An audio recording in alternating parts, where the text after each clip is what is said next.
Los sólidos poseen una determinada forma y no se adaptan correctamente al depósito que los contiene.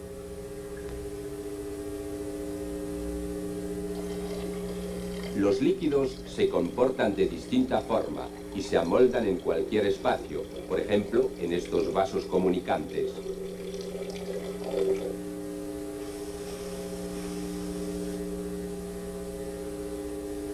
El gas posee una masa determinada, pero el gas no tiene una dimensión determinada y llena todo el espacio que lo contiene.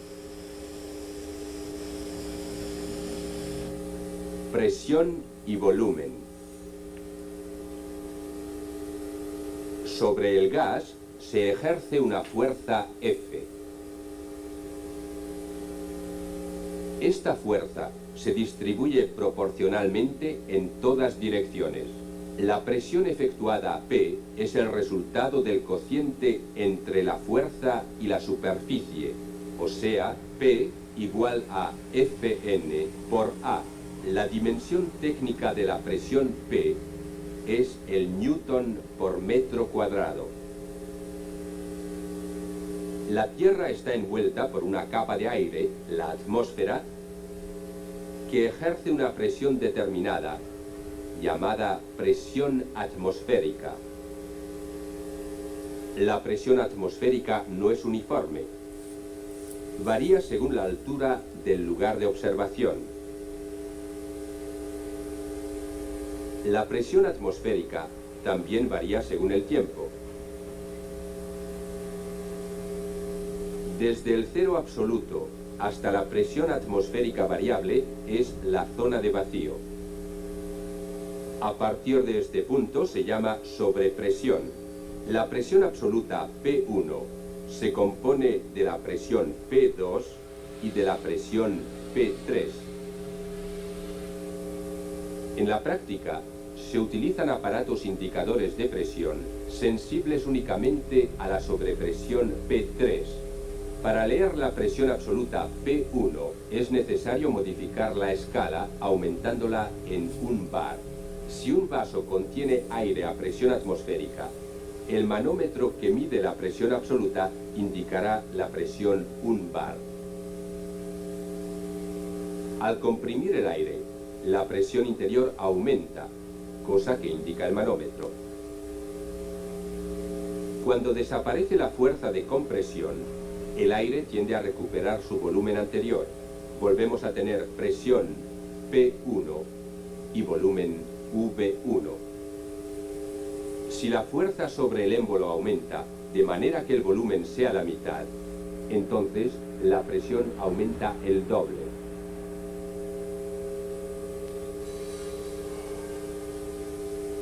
En caso de comprimirse a 1/3, entonces la presión se triplica.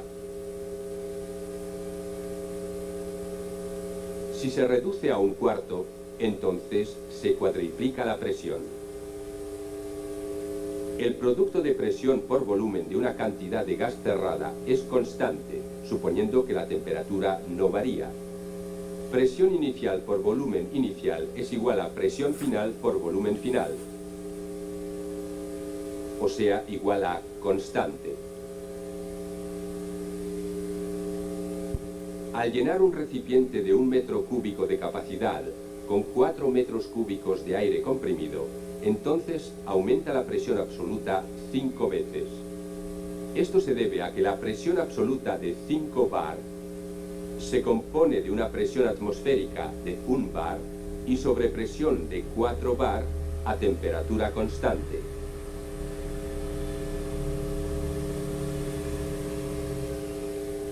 Presión y temperatura. Al calentar un vaso, el volumen del gas contenido aumenta. Cuando más se calienta la materia, más activo se vuelve el movimiento molecular. Esto se debe al movimiento activado de las moléculas de gas. Al contrario, si aumenta la presión, sube la temperatura.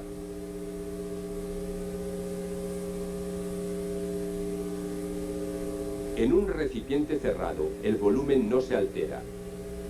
Si se efectúa un calentamiento, entonces se realiza un aumento de presión.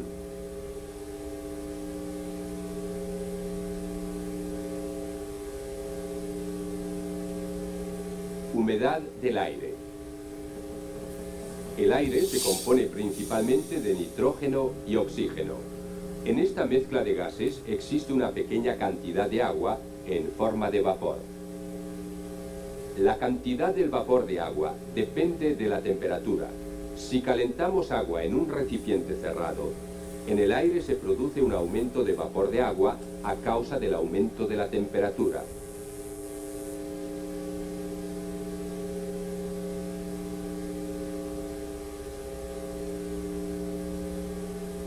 Al enfriarse el agua, se separa el aire.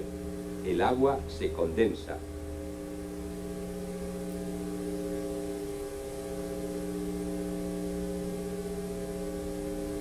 La recepción de humedad por parte del aire depende entonces de la temperatura.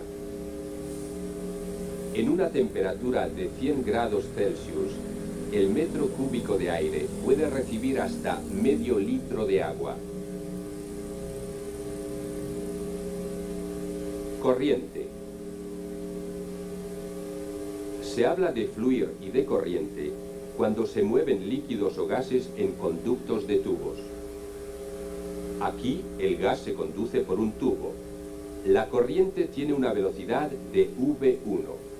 Si el tubo se estrecha, entonces los gases circularán más rápidamente. Si la sección transversal es la mitad más pequeña, la velocidad deberá aumentar el doble para que siga circulando la misma cantidad de gas. La cantidad de gas Q corresponde pues siempre al producto de superficie transversal del tubo y a la velocidad de gases. Existen dos clases de corrientes: corriente laminar, corriente turbulenta. La turbulenta interrumpe la forma proporcional de la corriente. Esta efectúa un gasto más elevado de energía. Por este motivo, la turbulencia debe evitarse. A base de una buena instalación, este problema puede ser reducido notablemente. Resumen. La presión P es el cociente de la fuerza F y la superficie A, o sea, P igual a Fn por A, calculada en Newton por metro cuadrado. La presión absoluta P1 se compone de la presión P2 y de la presión P3.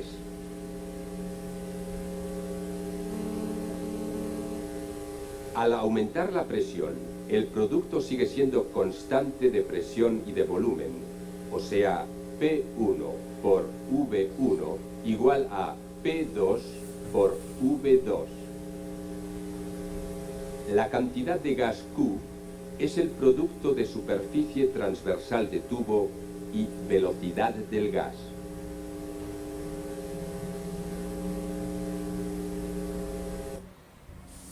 Producción y distribución del aire comprimido.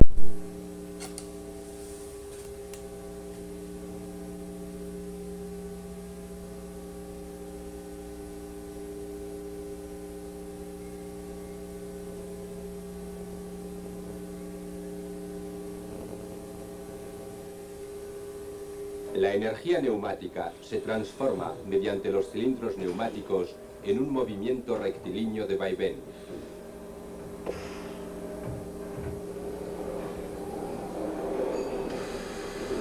También se utiliza para obtener movimientos rotativos.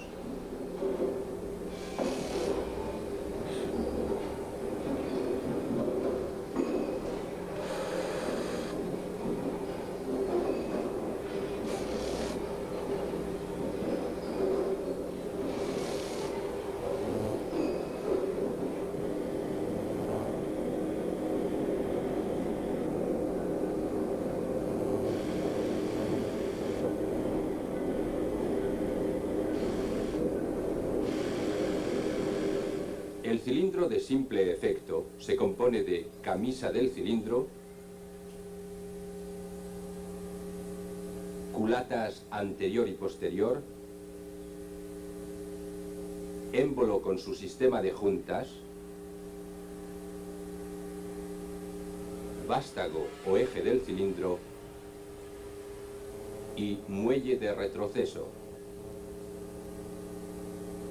El cilindro de simple efecto, por su construcción, solo puede trabajar al avance.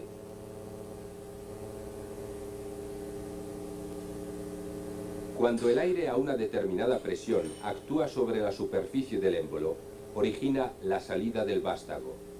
Al evacuar el aire del cilindro, el muelle retorna al émbolo en su posición anterior.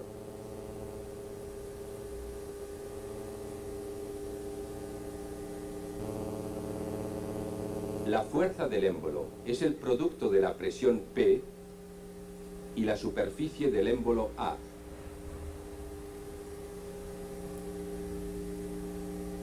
Esta fuerza actúa en sentido contrario a la fuerza del muelle y a las fuerzas de fricción de las juntas del émbolo con la pared del cilindro y del vástago con el cojinete. La fuerza F es igual a la fuerza del émbolo, menos la fuerza del muelle, menos las fuerzas de rozamiento.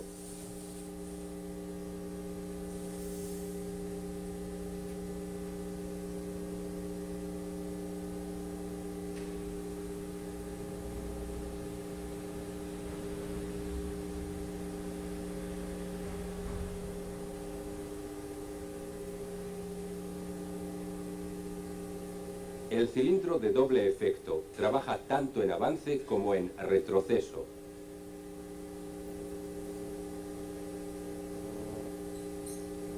Al accionar el émbolo del cilindro de doble efecto por medio de aire a presión y evacuar el aire a presión de la parte contraria, originamos la salida del vástago.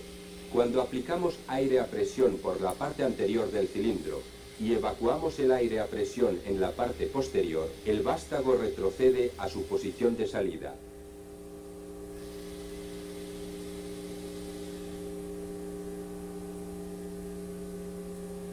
En el avance, la presión acciona sobre toda la superficie A. La fuerza del émbolo F empujando es igual al producto de la presión P por la superficie del émbolo A. En el retroceso, la superficie del émbolo A se ve disminuida por la superficie del vástago A0. La fuerza del vástago F en el retroceso es igual al producto de la presión P por la superficie del émbolo A menos la superficie del vástago A0.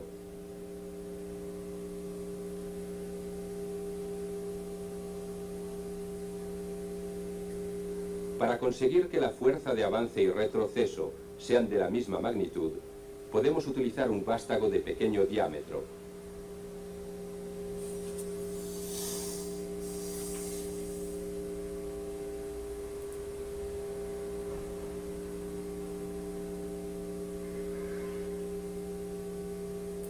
Por razones de resistencia, se han de respetar, sin embargo, ciertos límites.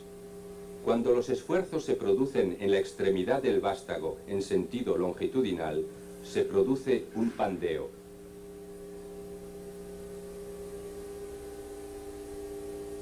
Si la extremidad del vástago es solicitada en sentido transversal, se produce una flexión en el sentido de la fuerza. Se obtiene una flexión máxima cuando el vástago sale completamente, ya que la distancia es mínima.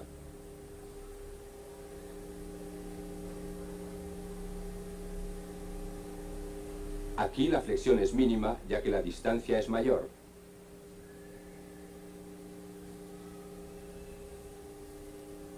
La finalidad de las juntas es procurar una buena estanqueidad.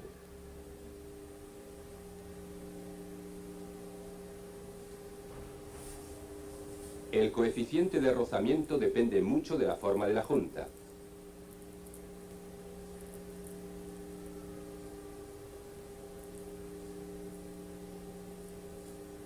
La junta tórica asegura la estanqueidad de ambos lados, ocupa poco sitio y posee características de rozamiento constantes, pero relativamente elevadas.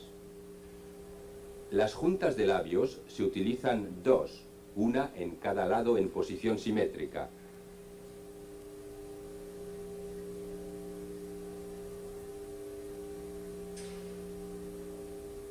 En la junta de doble labio, el émbolo es normalmente sustituido por un disco de acero. En caso de carreras largas, se utiliza amortiguación en los extremos.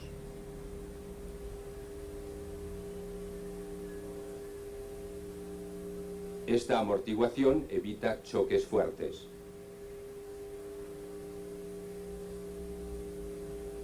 Los tornillos de amortiguación interrumpen el paso directo de aire al exterior antes de que el émbolo llegue a su posición final.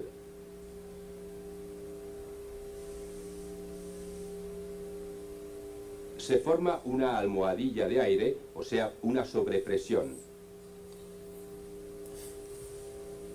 El aire solo puede desprenderse por una pequeña vía transversal de salida regulable. A la salida del émbolo, el aire penetra libremente en el cilindro.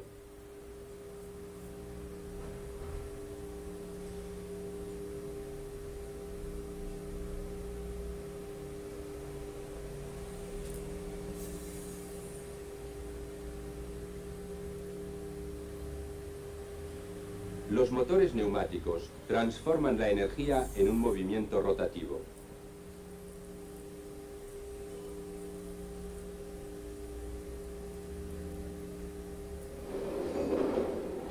El motor instalado más frecuentemente es el motor de aletas.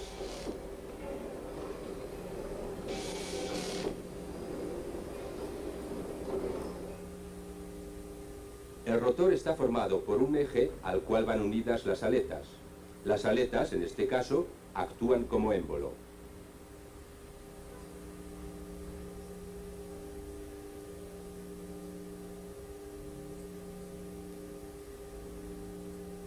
El producto de A y P es la fuerza tangencial, o sea, F igual a P por A.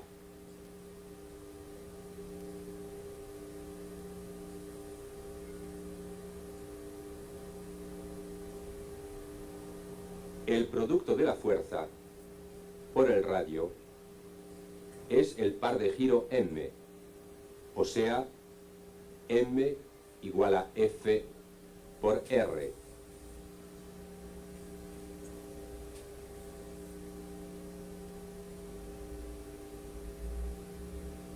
En el motor radial de émbolos, los émbolos se ordenan en forma de estrella.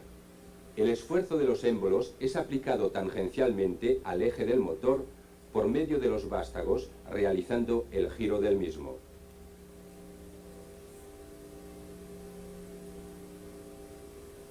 En el motor axial de émbolos, los émbolos se ordenan paralelamente al cigüeñal, o sea, en el sentido axial. El esfuerzo de los émbolos sobre el cigüeñal produce el giro de este.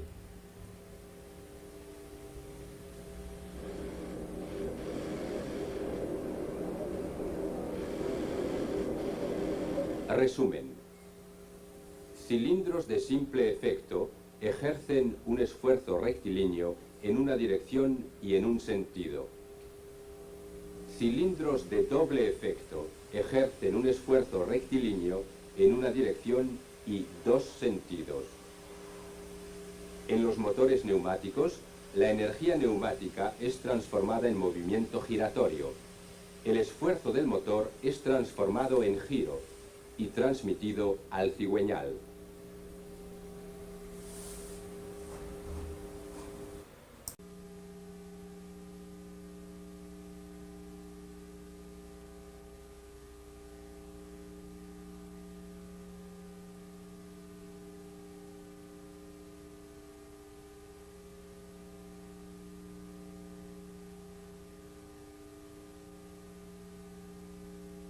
Los movimientos de los elementos neumáticos de trabajo se controlan por medio de elementos de mando. Este cilindro de simple efecto es mandado por una válvula denominada de vías. En los esquemas, los distribuidores se representan por símbolos normalizados.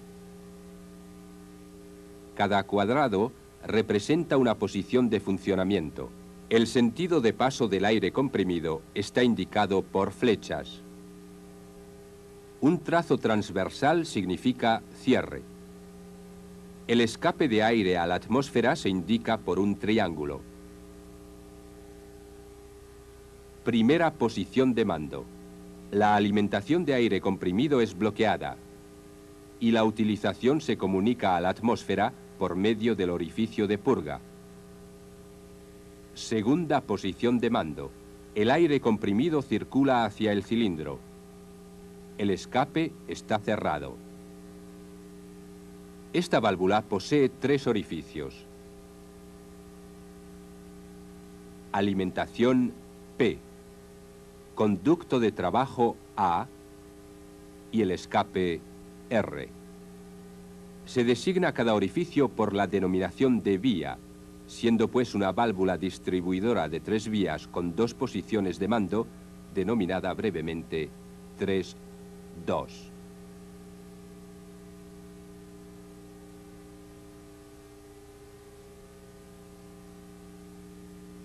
El cilindro de doble efecto necesita 2 conductos para su funcionamiento. Cuando un lado del émbolo está sometido a la acción del aire comprimido, es necesario evacuar el otro lado para realizar el avance.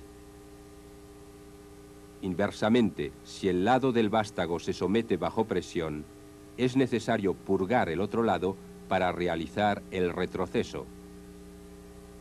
En este caso, la válvula distribuidora posee 4 vías. P, alimentación de aire comprimido. A y B, líneas de trabajo.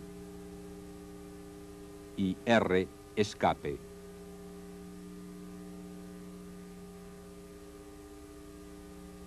Como esta válvula tiene 4 orificios y 2 posiciones, se denominará de 4-2 vías.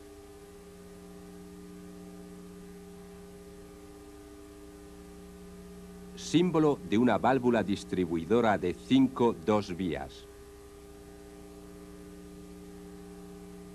He aquí el símbolo de una válvula de 5-3 vías. Las conexiones corresponden con la posición intermedia.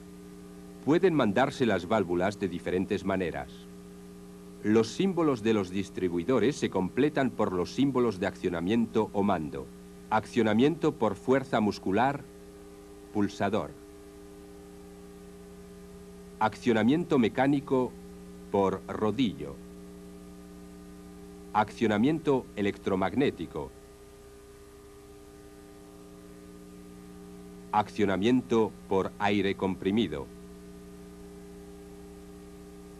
Para el retorno a la posición inicial debe indicarse la causa, por ejemplo, un muelle.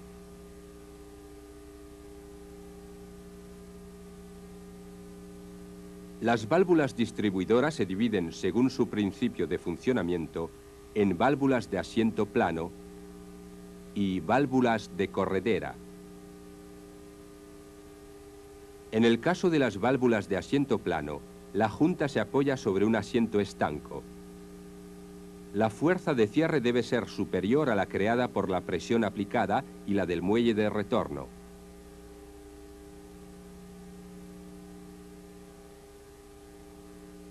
En el caso de las válvulas de corredera, las conexiones son obturadas por compuertas. Durante la operación de cierre, es suficiente con vencer el rozamiento entre la corredera y el cuerpo, así como también la fuerza mínima del resorte. Algunos tipos constructivos. Veamos una válvula de bola. La bola obtura el paso del aire comprimido. El conducto de trabajo A se evacúa a la atmósfera por medio del orificio de la leva de mando. En el accionamiento se cierra el orificio de escape y luego se separa la bola de su asiento. Es pues una válvula 3-2 vías con accionamiento por leva y retorno por muelle. Válvula de asiento plano. Se denomina válvula de 3-2 vías, cerrada en la posición de reposo, cuando la conexión de alimentación P está obturada y fuera de mando, y A conectada con R.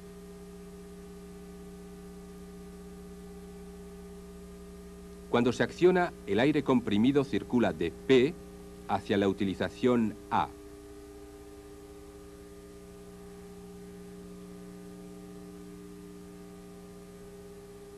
Existen también las válvulas 3-2 vías abiertas en la posición de reposo. La conexión de alimentación P está en comunicación con A cuando la válvula no está accionada. En caso de mando, P se cerrará y A se pondrá en comunicación con R.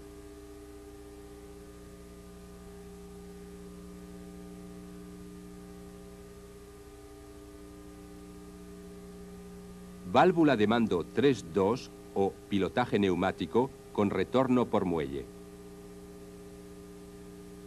El aire de mando se aplica sobre el émbolo de accionamiento en la conexión CEDA.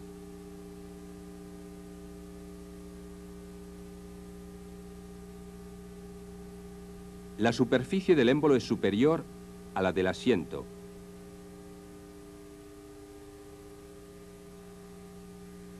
A igual presión, la fuerza de mando será superior a la fuerza de cierre. La junta de estanqueidad se separa del asiento y el aire comprimido puede circular desde P hacia la conexión de utilización A.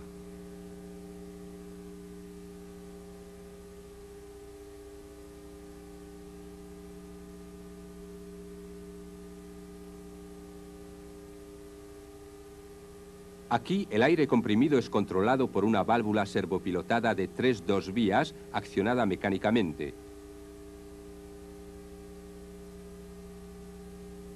La superficie útil del asiento de la microválvula auxiliar es pequeña en comparación con la de la válvula principal. La fuerza necesaria para el accionamiento es inferior de esta manera que la que se necesitaría si se desease actuar sobre la válvula principal. La presión del aire comprimido de mando crea sobre el émbolo de accionamiento una fuerza capaz de abrir la gran válvula del distribuidor principal en oposición con la presión P.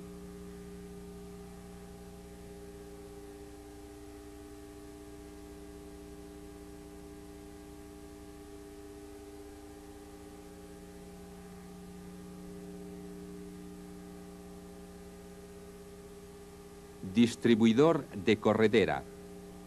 Esta válvula 5-2 posee dos émbolos de mando.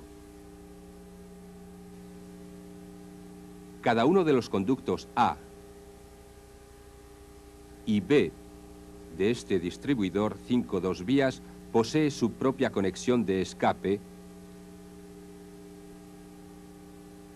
R y S respectivamente. El mando se efectúa neumáticamente.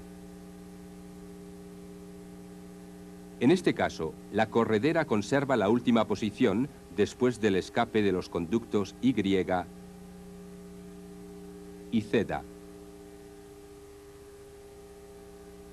Inversamente a las válvulas de asiento plano, que tienen una carrera de mando muy corta, en las válvulas de corredera el recorrido es mayor. Sin embargo, las fuerzas de accionamiento son menores, solamente debe vencerse el rozamiento.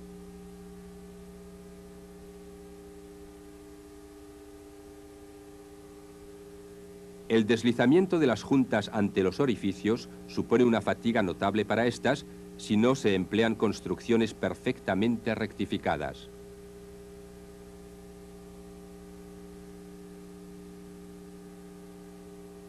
Combinación de asiento plano y compuerta. Esta válvula 5-2 vías tiene las propiedades del distribuidor de asiento plano, carrera de mando muy corta, buena estanqueidad y las propiedades de las válvulas de corredera, pequeña fuerza de mando. Esta válvula no tiene piezas deslizantes y está exenta de mantenimiento. Gracias a la tensión interna de la membrana de accionamiento, conserva su posición después de la evacuación del circuito de alimentación.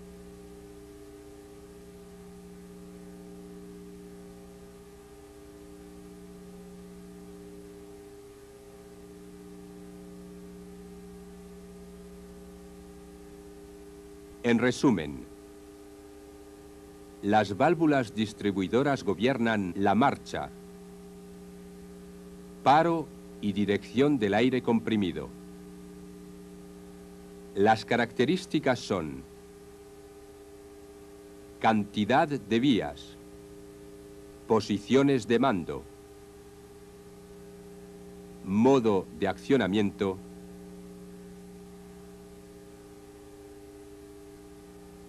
y el principio constructivo.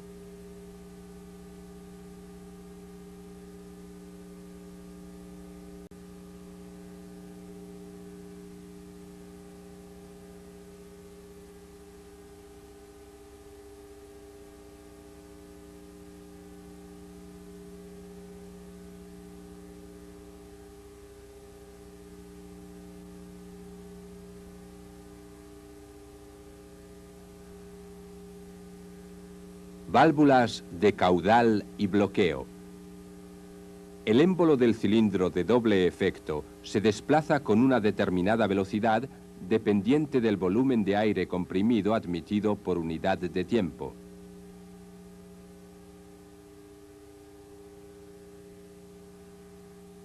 El cilindro de doble efecto es mandado por una válvula de 4-2 vías. Si la velocidad del émbolo debe ser disminuida, es necesario realizar una estrangulación.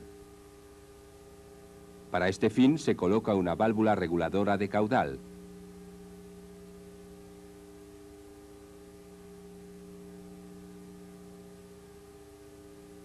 Las válvulas de regulación de caudal poseen una sección de paso variable, gran sección, caudal grande. Pequeña sección, caudal menor.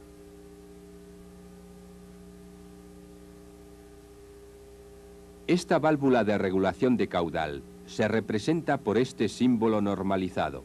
El émbolo se desplaza en los dos sentidos con aproximadamente la misma velocidad. Después del recorrido de ida del émbolo, el aire de escape es estrangulado y después del recorrido de vuelta es la alimentación que se estrangula. Restricción del aire de escape.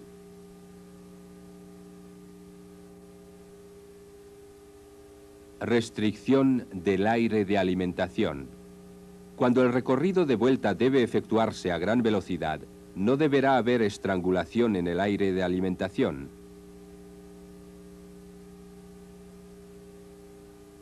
En paralelo con la válvula de estrangulación, se coloca un antirretorno. El aire comprimido no puede circular a través del antirretorno más que en una dirección. En la práctica se reúnen estas dos válvulas en una sola y se denomina esta combinación como estrangulación con antirretorno o estrangulación unidireccional. En el recorrido de avance, el aire del lado del vástago no puede evacuarse sino a través de la estrangulación.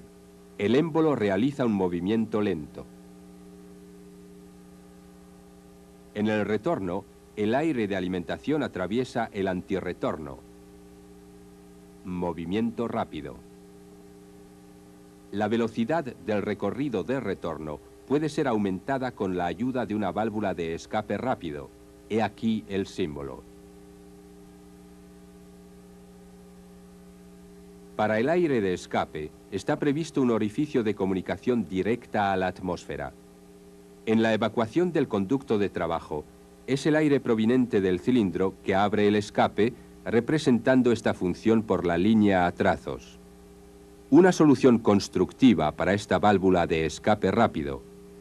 El aire comprimido que se dirige hacia el cilindro empuja el elemento de estanqueidad contra el orificio de escape de la válvula. Cuando se purga la línea de trabajo, los labios se aplican contra la pared del cuerpo, invirtiéndose la junta,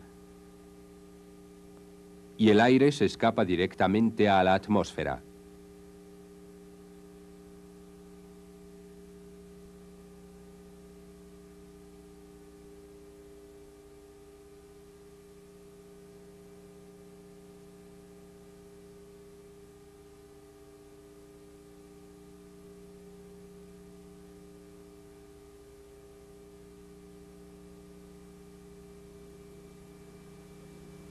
El cilindro de simple efecto debe poder ser mandado desde dos puntos a voluntad. Accionando una de las dos válvulas distribuidoras de 3-2 vías, el aire comprimido circulará hacia la otra válvula, fugándose por su escape.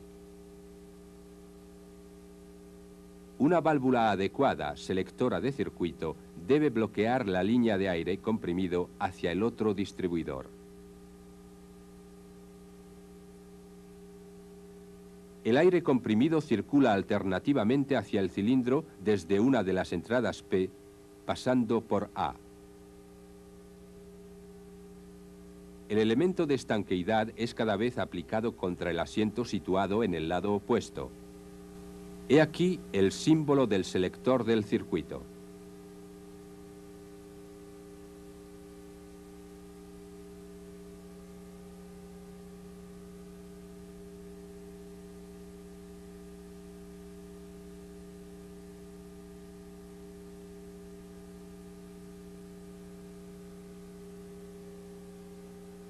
Cuando el cilindro no debe actuar más que cuando se accionen los dos distribuidores a la vez, es necesario colocar una válvula de simultaneidad en lugar del anterior selector de circuito.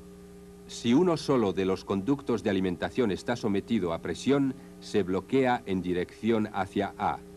Tan solo cuando la presión también esté presente en el segundo conducto de alimentación, llegará al cilindro por mediación de A. He aquí el símbolo de una válvula de simultaneidad.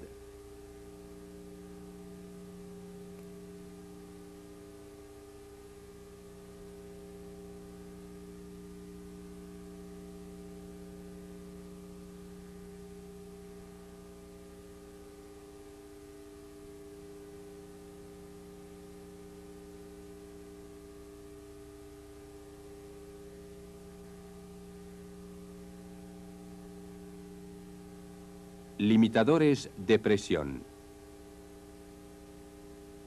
El acumulador de una instalación debe protegerse de las sobrecargas con ayuda de un limitador de presión. El excedente de aire puede escaparse al exterior cuando la presión asciende sobre el valor de regulación.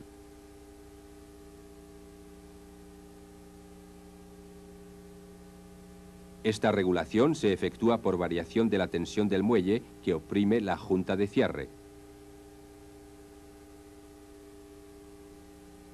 El limitador de presión se representa por este símbolo. El regulador de presión reduce una presión elevada de entrada a otra menor de salida. El émbolo se eleva de su asiento cuando aumenta la tensión inicial del muelle.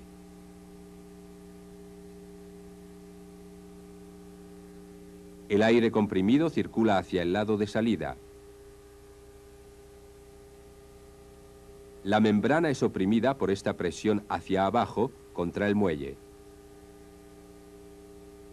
La alimentación se bloquea. Cuando debe aumentarse la presión de salida, el resorte debe ser previamente tensado. El flujo de aire adicional circula hasta que la presión sobre la membrana produzca un nuevo cierre. La presión de salida debe ser disminuida. Una tensión menor del muelle permite curvarse a la membrana de manera que el orificio de purga facilita el escape. De esta manera, el aire del lado de la salida del regulador de presión puede escaparse. Cuando disminuye la tensión sobre la membrana, retorna elásticamente atrás. El orificio de escape se cierra cuando la nueva presión disminuye del valor preregulado. Un elemento deja escapar el aire del lado de la salida. La presión disminuye en el conducto de salida y por consiguiente en la membrana del regulador. La válvula se abre. La alimentación puede realizarse.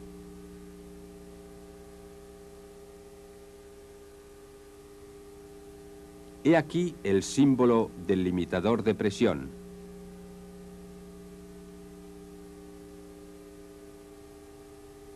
En resumen,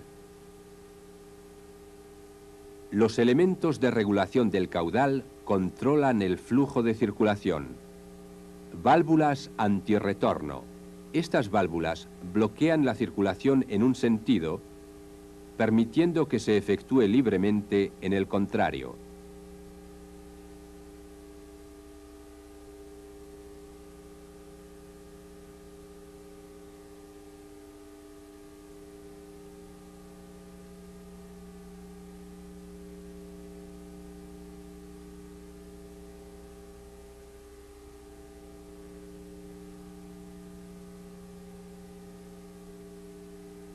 Limitadores de presión. Estas válvulas controlan el valor de la presión del fluido.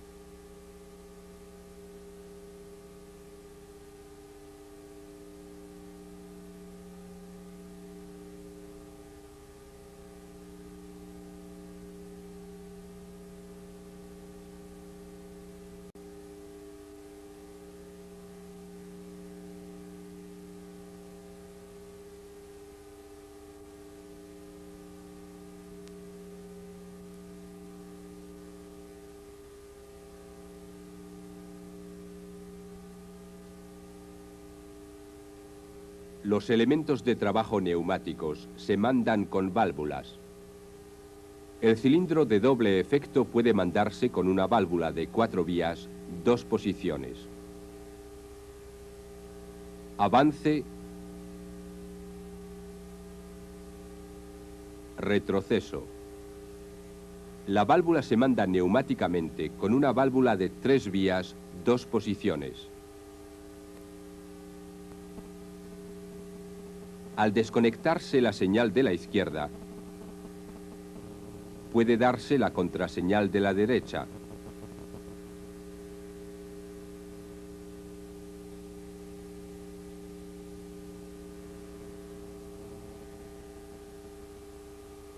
Para la preparación del aire comprimido, se coloca en la instalación una unidad de mantenimiento.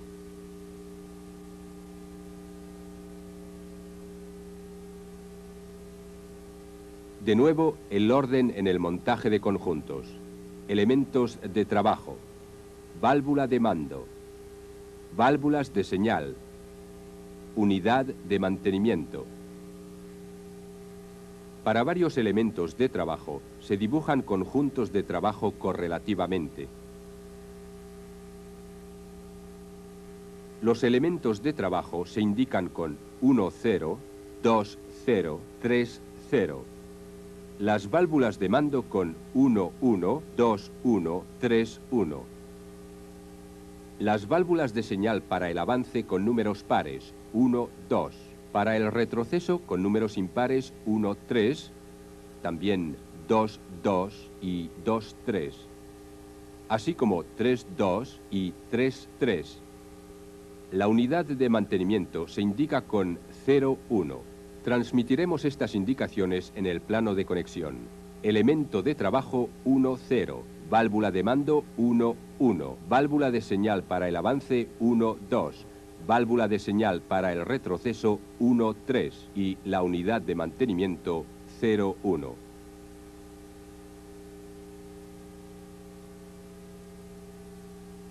Un ejemplo práctico. La aproximación de la caja acciona el final de carrera que manda el cilindro de elevación. Este acciona la válvula que hace avanzar el cilindro de desplazamiento. La caja, al salir, acciona el final de carrera que pilota el retroceso del cilindro de elevación. La plataforma de elevación acciona la válvula que pilota el retroceso del cilindro de desplazamiento. La instalación ha vuelto a su posición de partida.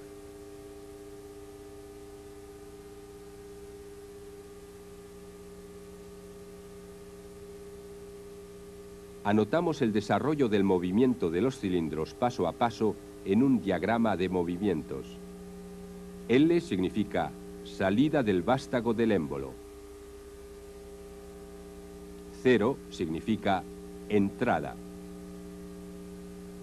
Primer paso. Dada la señal, sale el vástago del émbolo 1,0.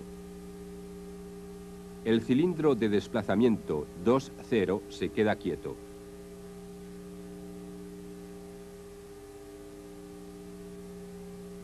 Segundo paso. Se acciona el cilindro de desplazamiento 2,0. El cilindro de elevación 1,0 queda quieto. Tercer paso. El cilindro de elevación 1,0 retrocede. El cilindro de traslación 2,0 queda quieto. Cuarto paso. El cilindro de traslación 2,0 retrocede. Con ello se consigue de nuevo la posición de salida, o sea que el quinto paso corresponde al primer paso. Trasladamos los movimientos del diagrama en el circuito.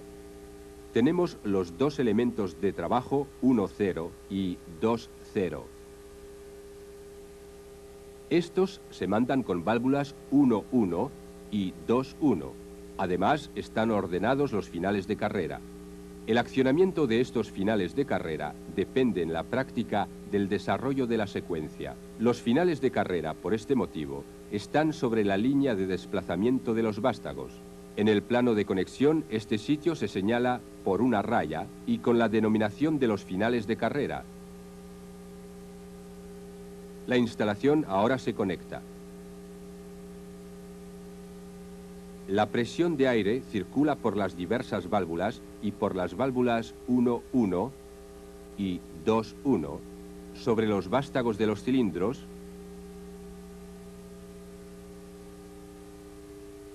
por la válvula 2,3 hacia la válvula 2,1. La caja da la señal de comienzo. 1,2, pilota 1,1.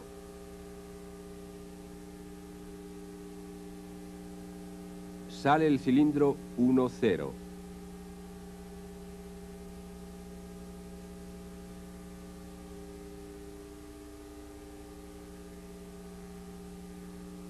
A este efecto se liberan 1,2 y 2,3.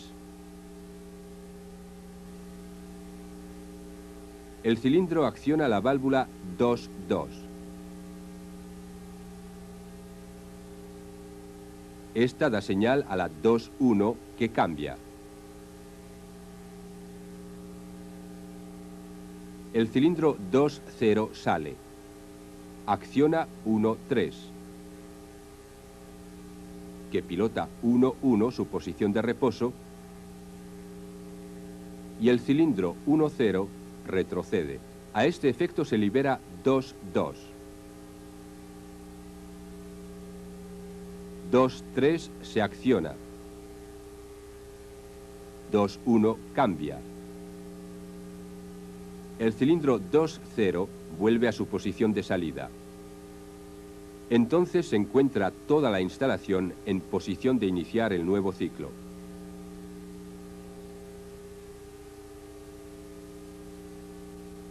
La conexión se monta con elementos neumáticos. Primero, los elementos de trabajo.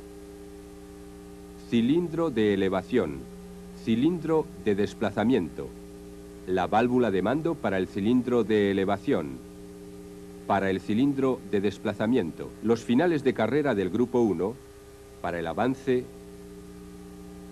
el retroceso, los finales de carrera del grupo 2, avance, retroceso.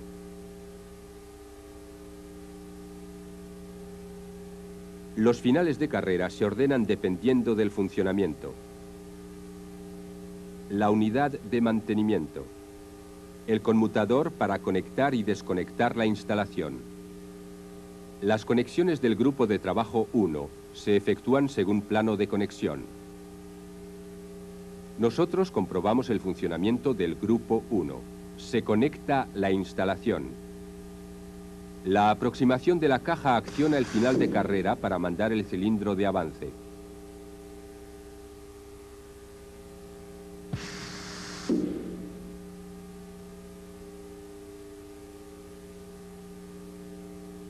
Ahora conectamos el grupo 2.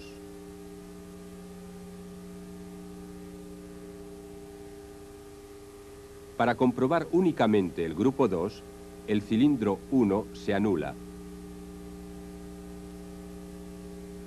Al accionar el final de carrera 2-2, avanza el cilindro de desplazamiento. La señal de retroceso la da el final de carrera 2-3.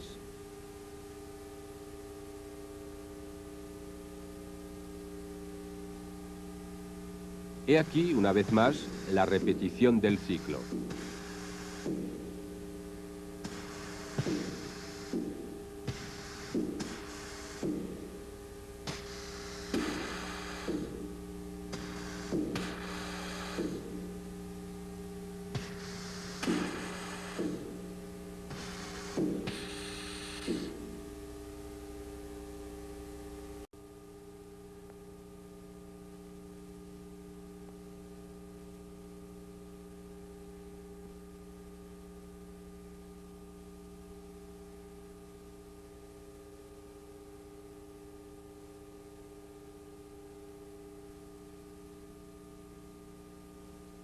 El desarrollo de un automatismo necesita emisores de señal. Estos activan las señales. Estas válvulas son emisores de señales. Este emisor provoca una señal de salida 1. Mientras se oprima el botón, al soltar el botón se pasa a la señal de salida 0. Por razones de construcción, para el intervalo de señal 0 y 1, es necesaria una cierta presión de mando PZ. En este distribuidor se dispone de señal 0 mientras el pistón de mando no acciona el asiento del distribuidor. En primer lugar, se crea una fase en la que no se dispone de señal 0 ni de señal 1. Tan solo cuando abre el asiento del distribuidor se dispone de una señal 1.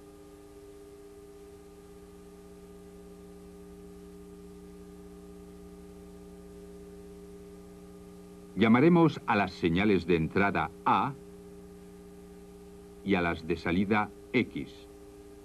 Si tenemos en el emisor de señal una señal de entrada A igual a 0, habrá señal de salida X igual a 0. Si la señal de entrada A igual a 1, habrá señal de salida X igual a 1.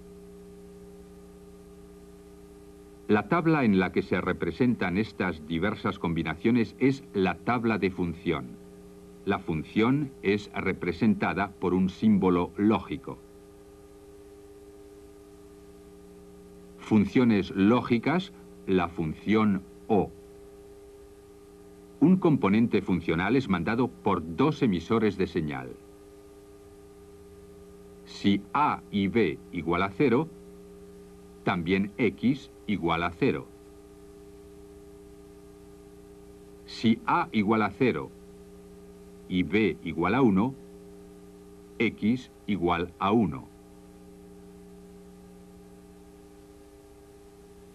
Si A igual a 1 y B igual a 0, X igual a 1.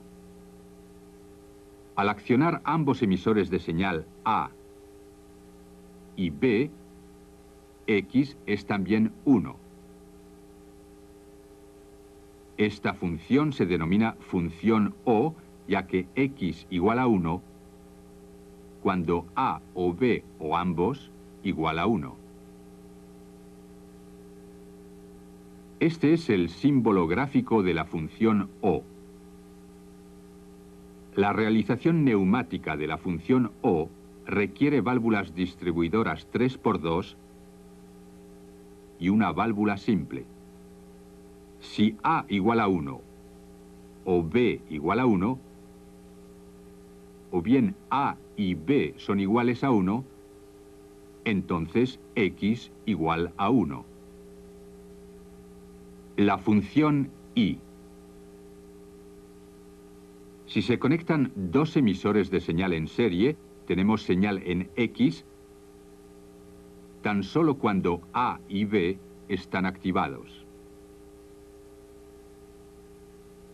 La tabla de función muestra si A y B igual a 0, X igual a 0. Si A igual a 0 y B igual a 1, X igual a 0. Si A igual a 1 y B igual a 0, X igual a 0. Si A y B igual a 1, X igual a 1. Esta función se denomina función I, ya que X igual a 1 cuando A y B igual a 1. He aquí el símbolo gráfico de la función I. Una utilización neumática consiste en dos válvulas distribuidoras 3×2 dispuestas en serie. Si B igual a 1 y A igual a 0, X igual a 0. Si A igual a 1 y B igual a 0, X es también 0. Si A y B igual a 1, X igual a 1. Otra posibilidad neumática puede lograrse mediante dos válvulas distribuidoras 3×2 y una válvula selectora a dos niveles de presión. Si A igual a 1 y B igual a 0, X igual a 0. Si B igual a 1 y A igual a 0, X igual a 0. Si A y B igual a 1, X igual a 1.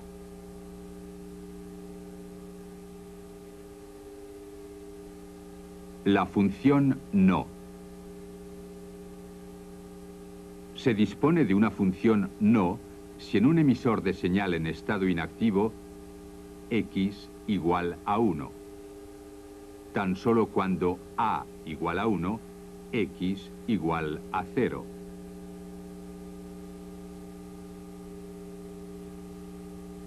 He aquí el símbolo gráfico de la función no.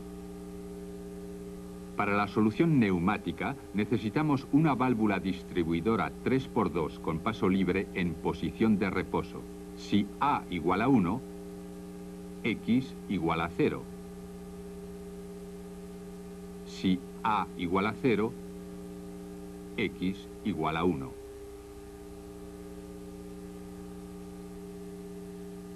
Esquema lógico. Se precisa preparar dos mezclas diferentes a partir de 3 bidones de pintura. Una primera mezcla puede contener rojo y azul, pero no verde, que nos daría un tono no deseado. La otra mezcla puede contener azul y verde, pero para evitar una falsa coloración, no rojo.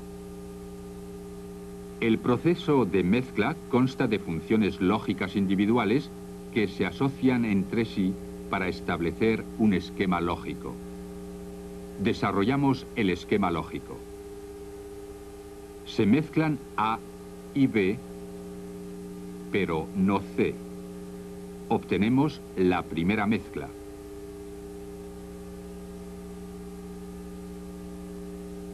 O se mezclan B y C, pero no A.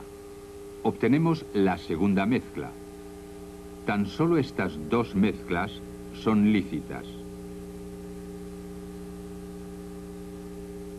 Resumiendo, Se dispone de una función O cuando se alcanza una salida X a través de A o B o a través de A y B. En la función Y tenemos una salida X cuando se dispone de ambas señales de entrada A y B. Como no, denominamos una función cuando la salida X al accionar el emisor de señal se anula. El esquema lógico consiste en la asociación de las diferentes funciones básicas.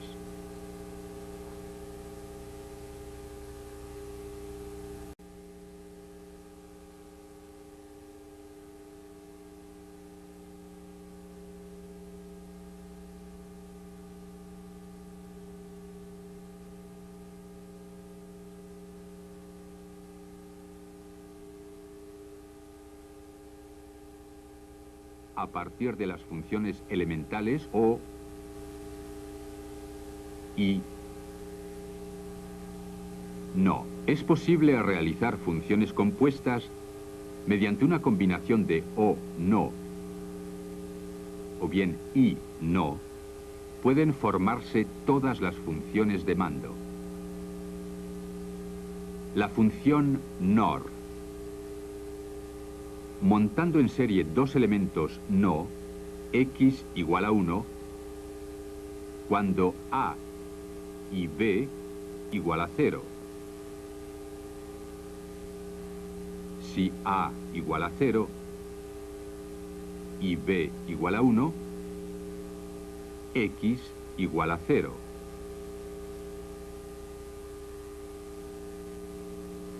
Si A igual a 1 y B igual a 0, X igual a 0.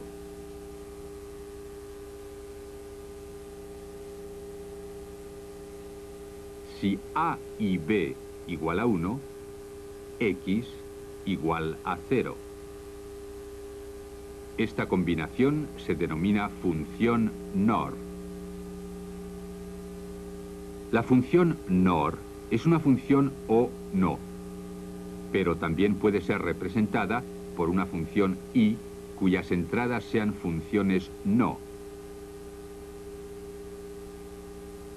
Estos dos circuitos pueden reunirse en el símbolo gráfico simplificado de la función NOR.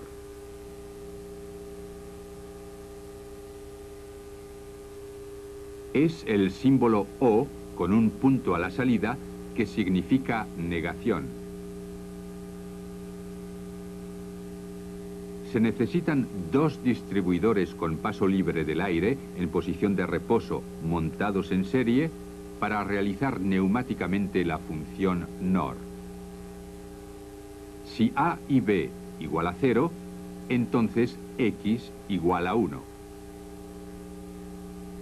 Si B igual a 1 y A igual a 0, X igual a 0. Si A igual a 1 y B igual a 0, X igual a 0. Si A y B igual a 1, X igual a 0. La función NAND. Si conectamos dos elementos no en paralelo y si A y B igual a 0, entonces X igual a 1.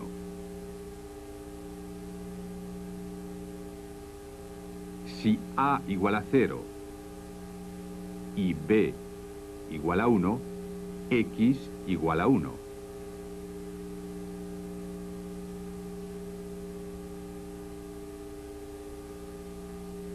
Si A igual a 1 y B igual a 0, X igual a 1.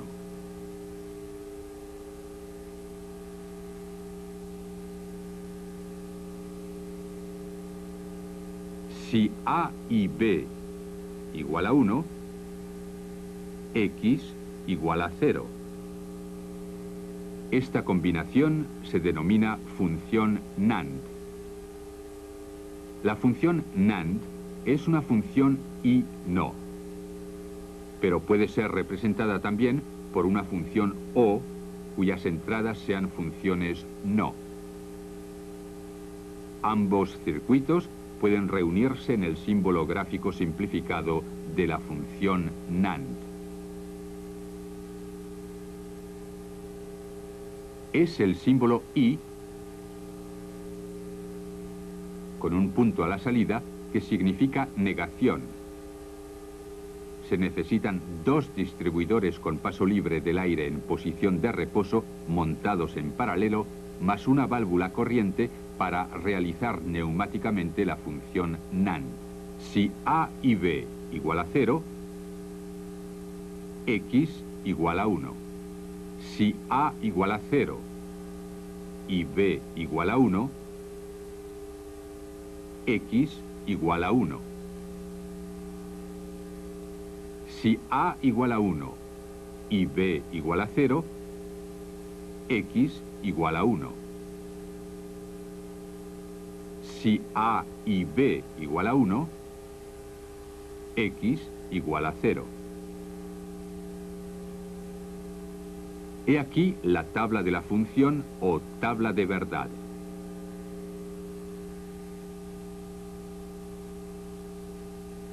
La función de memoria.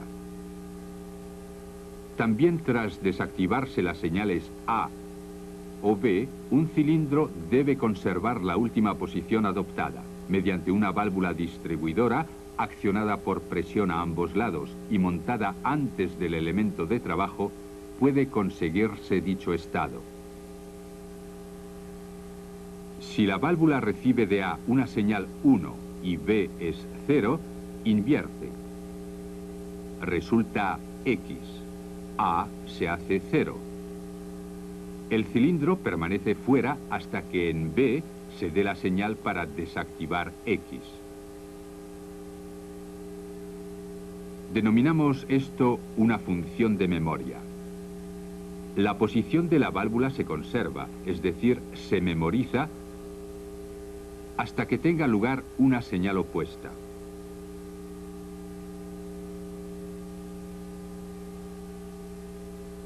El símbolo gráfico para la memoria. Plan lógico. En una planta de lavado de botellas deben ser controladas y seleccionadas, según tamaños, las botellas de vino introducidas. Mediante 3 señales de medición, A, B y C, son detectadas siendo apartadas las botellas de vino demasiado grandes o demasiado pequeñas. Según la ordenación de los emisores de señal, son posibles las siguientes decisiones lógicas. Si solo se dispone de la señal A y no se dispone de B ni de C, la botella es demasiado pequeña. Si se dispone de A y B, no de C, tenemos el tamaño deseado. Si se dispone de A, B y C, la botella de vino es demasiado grande. Desarrollamos el plan lógico. Como ejemplo, para la función negada se utiliza una función NOR. Si se dispone de las señales A y B y no de la señal C, aparece en la memoria una salida X1. Esta botella de vino tiene el tamaño adecuado. Si se dispone de las señales B, C y A, la memoria conmuta a X2. La botella es demasiado grande y es apartada. Como tercer requerimiento, deben ser apartadas las botellas demasiado pequeñas. Si no se dispone de las señales B ni C, sino tan solo de la señal A, resulta la salida de memoria X2. La botella es por lo tanto demasiado pequeña y es apartada.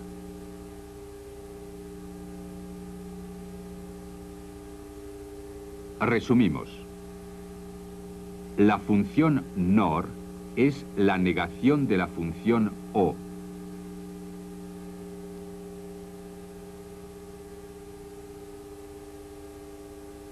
La negación de la función I se denomina función NAND. Una función de memoria existe cuando una salida permanece hasta ser eliminada por una señal opuesta. Un plan lógico reúne las diferentes funciones individuales. Representa el desarrollo más sencillo del mando. Un plan lógico no toma ninguna relación con los elementos necesarios para la ejecución.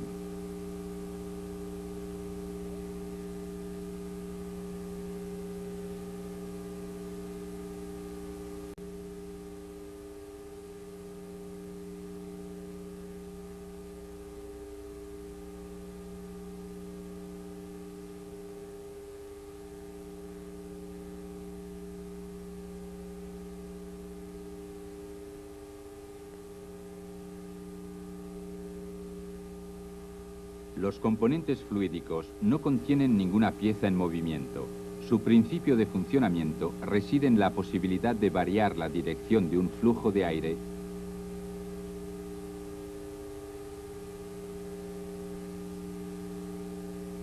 y de utilizar esta desviación para obtener un mando. El flujo de aire está dirigido normalmente hacia la atmósfera.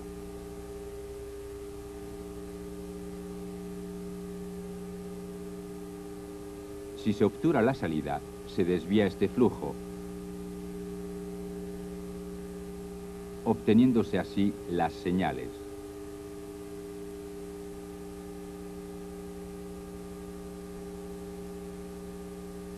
Tal es el principio de funcionamiento de Venturi. Un flujo de aire sale de una boquilla, captado por otra receptora, emite una señal E. Esta señal puede, por otra parte, ser interceptada por otro flujo de aire. Este es el principio de la célula a escape libre.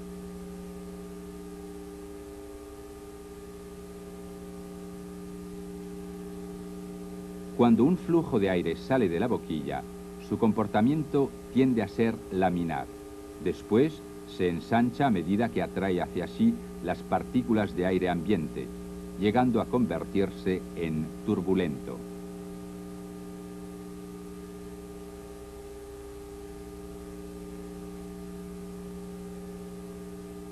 Si el espacio ambiente está limitado por un lado, no es posible obtener la aspiración del aire en el límite.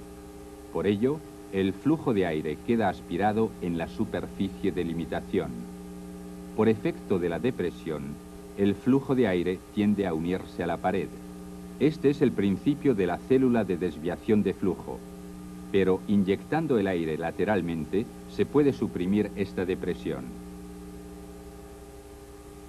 El flujo se separa entonces de la superficie de limitación.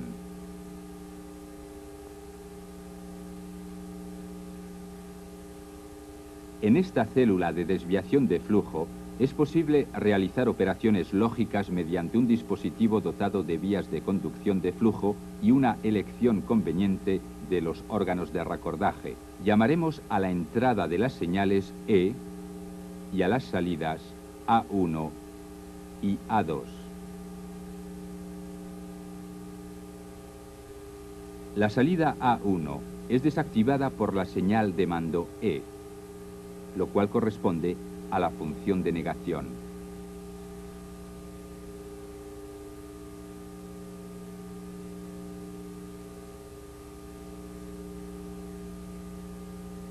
Tenemos aquí dos entradas asociadas, E1 y E2.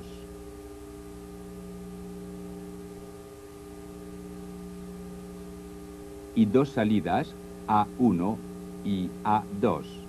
Obtenemos una señal de salida A2 cuando una señal está presente en E1 o en E2. Esto corresponde a una función O.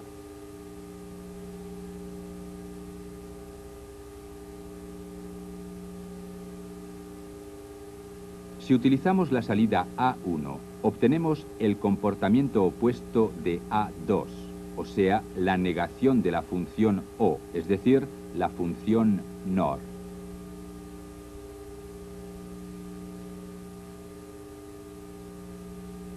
Si las entradas son desactivadas, el flujo de aire queda en posición de salida. Este comportamiento es calificado de monoestable.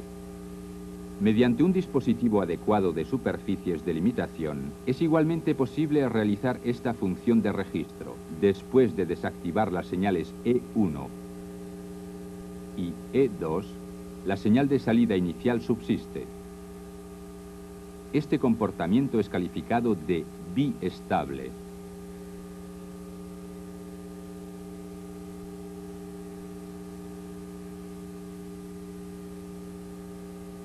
Mediante la realización de conexiones apropiadas, es posible reunir todas las funciones sobre una misma placa. He aquí una de 5 por 12 centímetros que reagrupa 7 funciones. Reconocemos aquí una función de registro, una función O y una función NOR. La ventaja de estas placas es que en forma de módulos se pueden integrar en un automatismo. Estas se realizan con estas conexiones en materia sintética inyectada o moldeada y en consecuencia de económica realización en grandes series. Los componentes fluídicos consumen aire permanentemente. A fin de limitar este consumo, se les hace trabajar en la gama de bajas presiones. Para que las órdenes puedan ser ejecutadas, las señales deben ser amplificadas. En el amplificador representado aquí, el asiento del distribuidor es netamente más pequeño que la membrana. El aire de mando viene de la red a baja presión, actuando sobre la gran superficie constituida por la membrana, ejerciendo así una presión suficiente para accionar el asiento del distribuidor a pesar de esfuerzo antagonista del resorte de cierre. El aire puede ahora circular de P hacia A.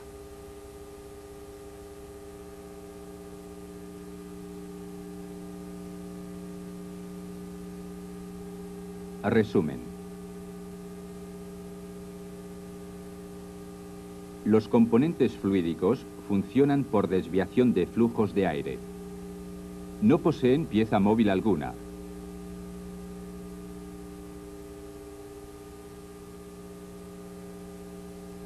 Se distinguen el principio de Venturi, el principio de escape libre y el principio de desviación de flujo. Se puede obtener a elección el funcionamiento en monoestable y biestable.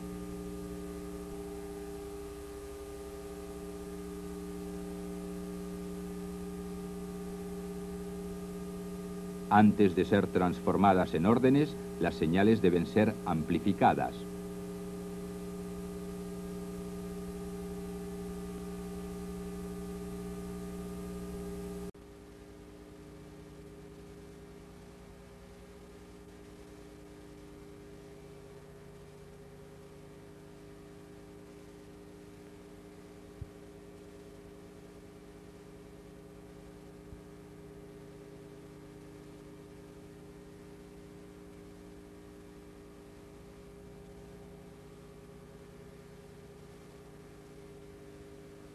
Los cilindros neumáticos están indicados cuando los desplazamientos y los esfuerzos puestos en juego son relativamente pequeños. Se precisa doblar los bordes de una chapa.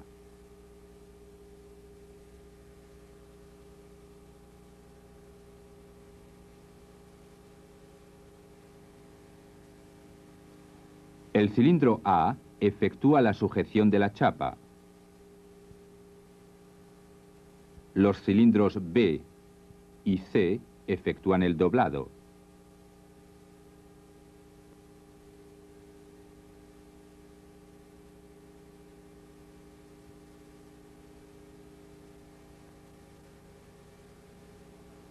El diagrama desplazamiento-fase facilita el seguimiento del desarrollo del programa. Fase 1. El cilindro A sale y sujeta la chapa. Los cilindros B y C se mantienen dentro. Fase 2. El cilindro B sale. Primera fase de deformación.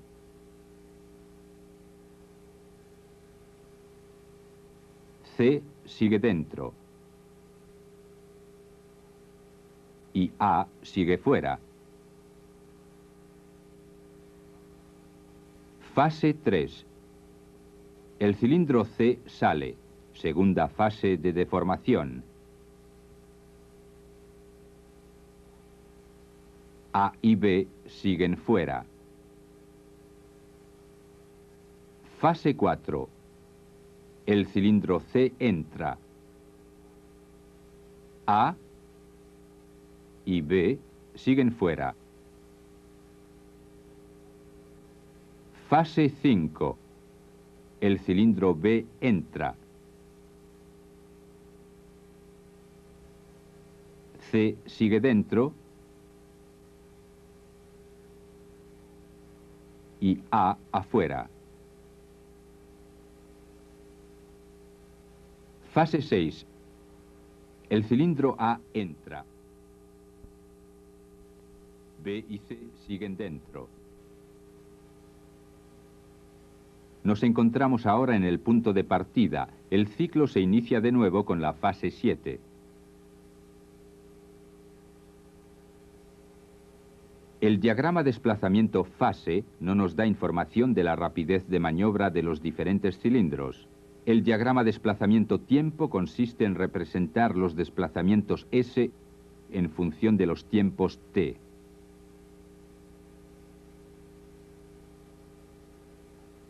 El cilindro A sale rápidamente y sujeta la chapa.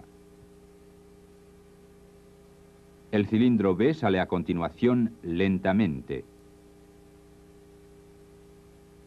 El cilindro C sale lentamente. Terminada la deformación, los cilindros C,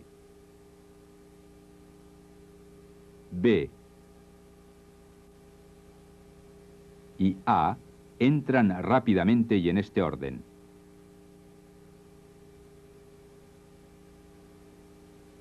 Los diagramas desplazamiento-tiempo ponen de manifiesto las velocidades de maniobra y la duración del ciclo.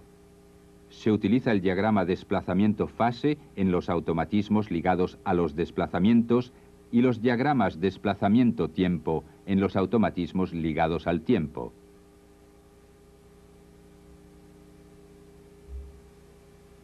Cuando el programa está ligado al tiempo, se pueden utilizar levas para emitir las señales.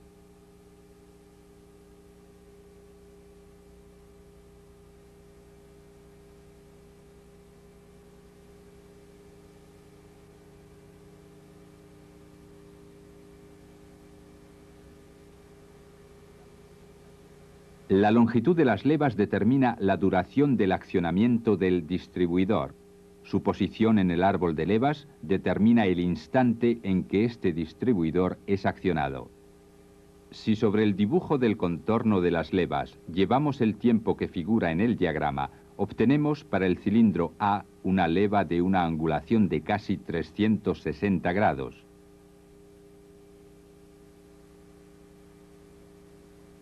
Se deducen de igual forma los perfiles de las levas que mandan a los cilindros B y C de la longitud de las curvas que figuran en el diagrama desplazamiento-tiempo.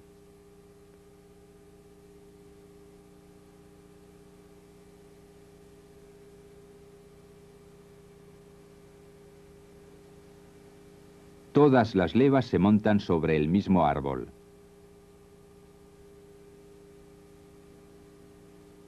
Cuando el accionamiento se hace por una unión motor-reductor, la uniformidad del movimiento de rotación del árbol está asegurada. Pero la ejecución de las maniobras no está controlada. Si por causa de un incidente mecánico cualquiera el cilindro C no puede ejecutar la operación de deformación, el ciclo no retrocederá y la pieza deberá ser desechada.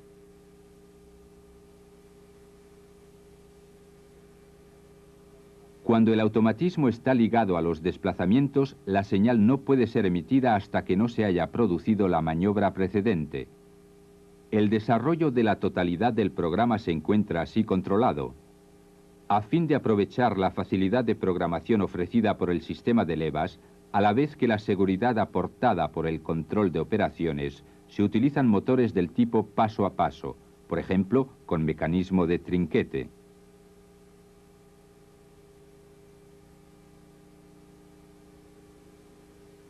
El cilindro motor actúa sobre el árbol de levas y hace progresar paso a paso el soporte del programa. La llegada de un control de ejecución de una maniobra hace avanzar al sistema de paso. Este control procede de emisores de señal dispuestos en los dos extremos de la carrera de cada cilindro. Puesta en marcha. Maniobra ejecutada. Control de retroceso, representado por un punto blanco.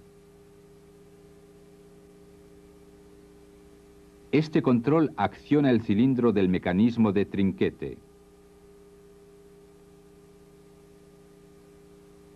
Control.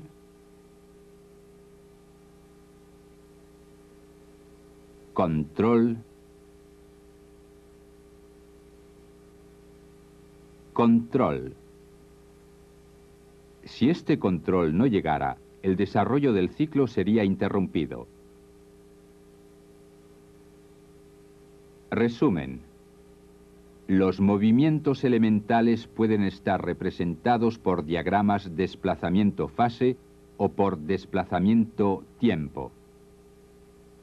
Trasladando los diagramas sobre las levas, se logra programar y realizar con simplicidad los automatismos más complejos.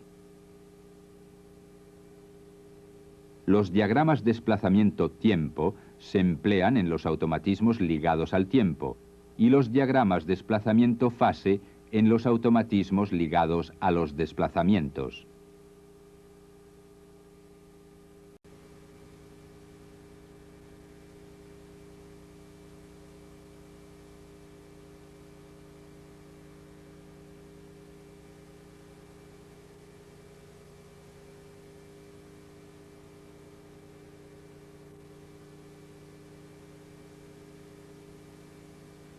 Un cilindro de simple efecto es mandado por un distribuidor 3 vías 2 posiciones, cuya posición es ella misma mandada por dos emisores de señales E1 y E2. Ya que la última posición mandada se mantiene aún después de suprimida una señal, se puede decir que el comportamiento del distribuidor es el mismo que el de un registrador.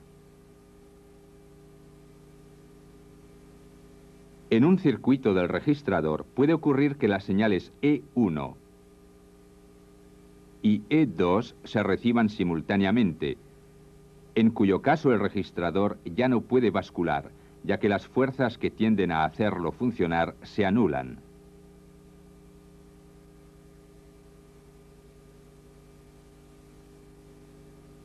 En la práctica, esta situación puede representarse de la forma siguiente. El emisor 1-2 hace bascular a 1-1. El cilindro 1-0 sale, accionando a 2-2. 2-2 hace bascular a 2-1. El cilindro 2-0 sale. En el registrador 2-1 se reciben simultáneamente las señales de 2-2 y 2-3. Examinemos el diagrama de conmutación correspondiente. El cilindro 1-0 sale. Designemos con el signo más la salida. También 2-0 con el signo más.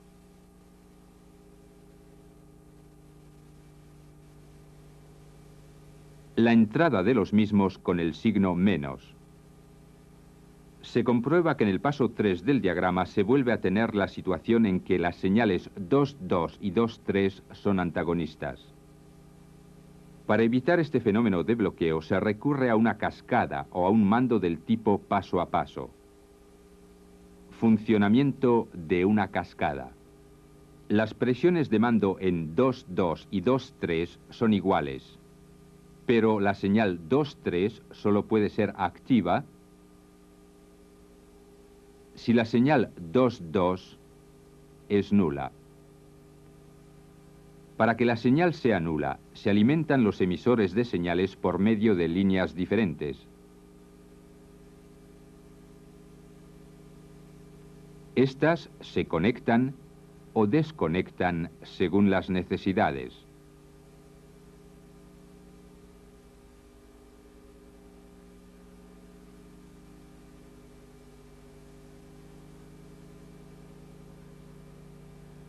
Para localizar las situaciones críticas, designaremos con A y B los cilindros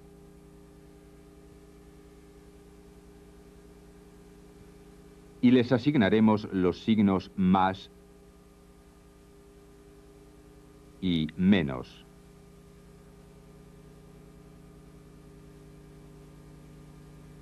Cada vez que el signo de un cilindro cambia, hay coexistencia de señales antagonistas.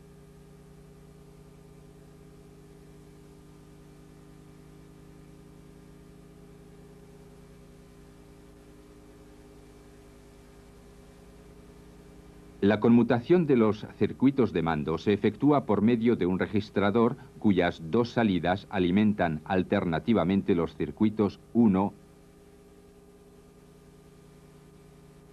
o 2.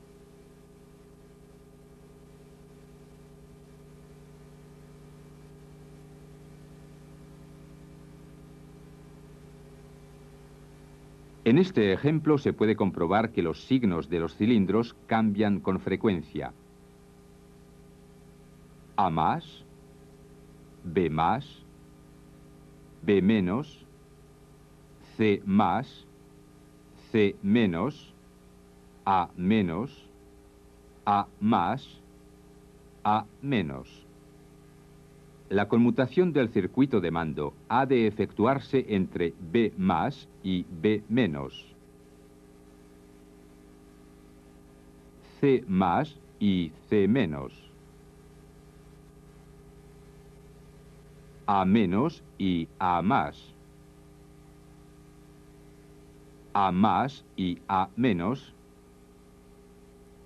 y por último entre A menos y A más.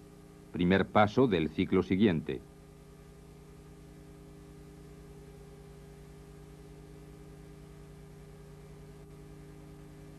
Necesitamos, por lo tanto, 1, 2, 3, 4, 5 circuitos de mando. Su conmutación se realizará por medio de 4 registradores. El número de registradores es igual al número de los circuitos de mando menos 1, ya que el registrador superior tiene acceso a 2 circuitos de mando. La conmutación de los circuitos se efectúa como sigue. Una señal E1 hace bascular al registrador inferior,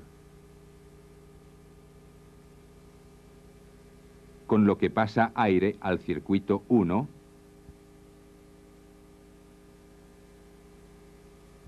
y corta el circuito 5. La señal E2 hace bascular al registrador superior.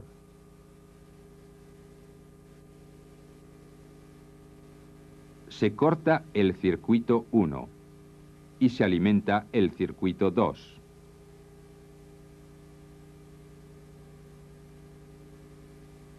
La señal E3 hace bascular al registrador siguiente. El circuito 3 es alimentado con presión y el registrador superior vuelve a su posición inicial por medio del circuito de mando 3.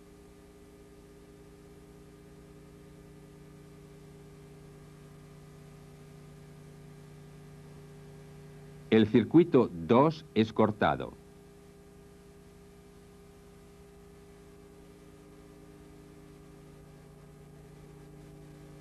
La señal E4 hace bascular al registrador siguiente. Se alimenta el circuito 4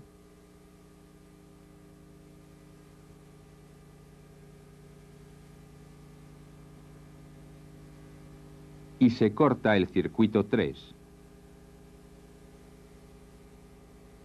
La señal E5 manda al registrador inferior.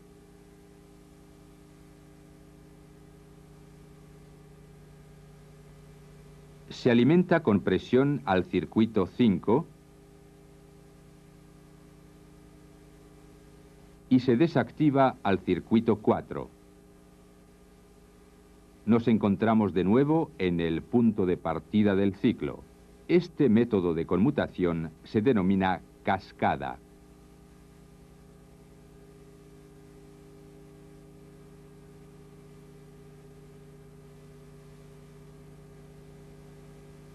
Si en vez de provocar la conmutación a cada cambio de signo, la provocamos sistemáticamente a cada paso, obtendremos un mando del tipo paso a paso. Funcionamiento de un mando paso a paso. En el ejemplo que conocemos de la conmutación de los circuitos de mando, supongamos que deba realizarse un mando del tipo paso a paso. En este caso ya no tenemos, como antes, 2 circuitos, sino 1, 2, 3, 4 circuitos de mando. Con este tipo de mando, podremos más adelante modificar nuestro automatismo sin ningún riesgo de ver coexistir varias señales.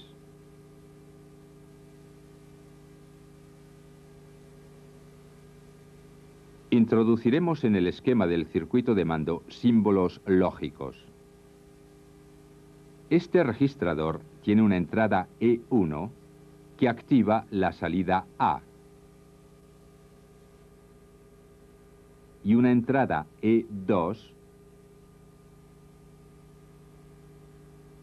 que desactiva esta misma salida A.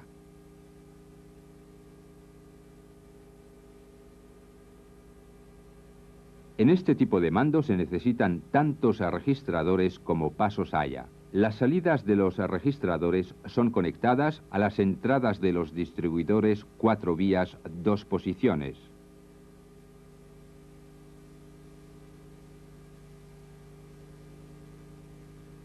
Si se acciona el primer emisor E1,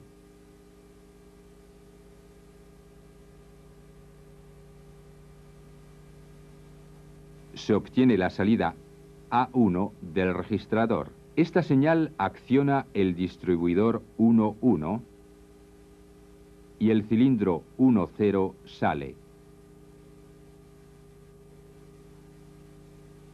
La señal A1 es transmitida al mismo tiempo a una puerta I, situada antes del registrador siguiente.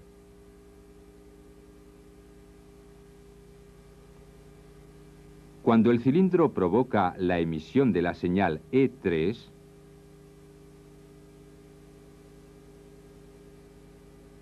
se obtiene por medio de la puerta I el basculamiento del registrador y con ello la salida A2.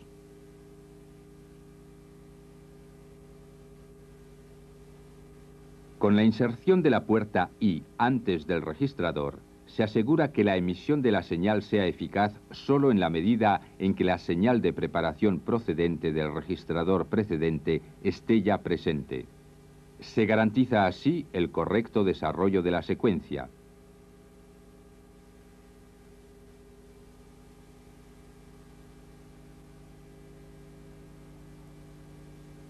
La salida A2 provoca como señal de entrada E2 la supresión de la señal A1 del primer registrador. Además, sirve de señal de preparación para el accionamiento del registrador siguiente. El distribuidor 2.1 es basculado. El cilindro 2.0 sale. Al activarse el emisor E5, el tercer registrador bascula. Se obtiene una señal de salida A3 que, por su entrada E4, hace desactivar el segundo registrador. Se prepara la puerta I del último registrador. Se conmuta el distribuidor 2.1.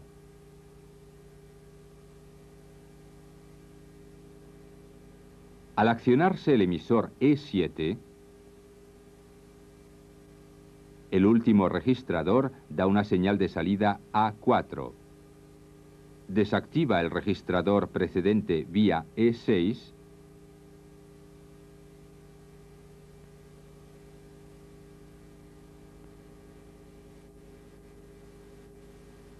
y envía por otra parte una señal al distribuidor 1.1.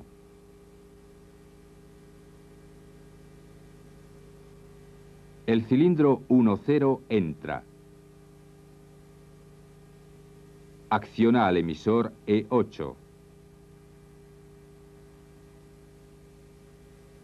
El cual desactiva el último registrador. La instalación se encuentra de nuevo en su posición inicial. Este tipo de mando permite efectuar cualquier número de pasos con un solo mando paso a paso. Resumen.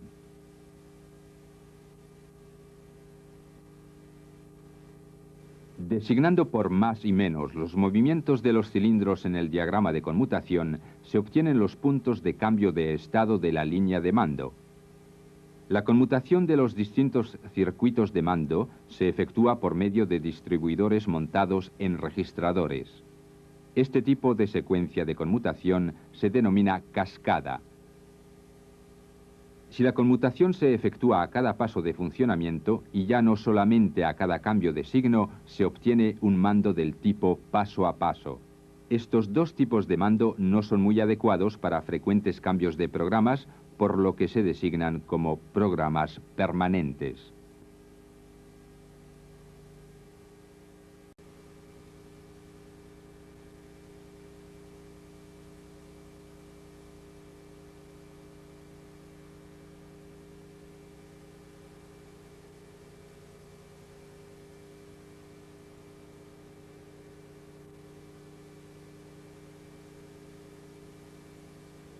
Un cilindro de simple efecto es mandado por un distribuidor 3 vías 2 posiciones, cuya posición es ella misma mandada por dos emisores de señales E1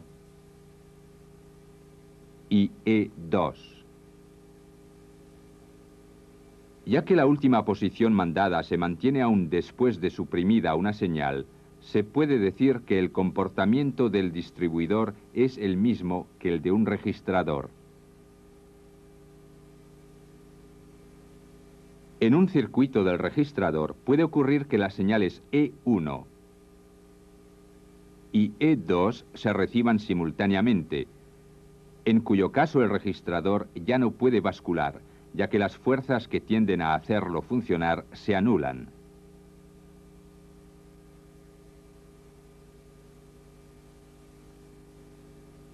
En la práctica, esta situación puede representarse de la forma siguiente. El emisor 1.2 hace bascular a 1.1. El cilindro 1.0 sale, accionando a 2.2. 2.2 hace bascular a 2.1. El cilindro 2.0 sale. En el registrador 2.1 se reciben simultáneamente las señales de 2.2 y 2.3. Examinemos el diagrama de conmutación correspondiente. El cilindro 1,0 sale. Designemos con el signo más la salida. También 2,0 con el signo más.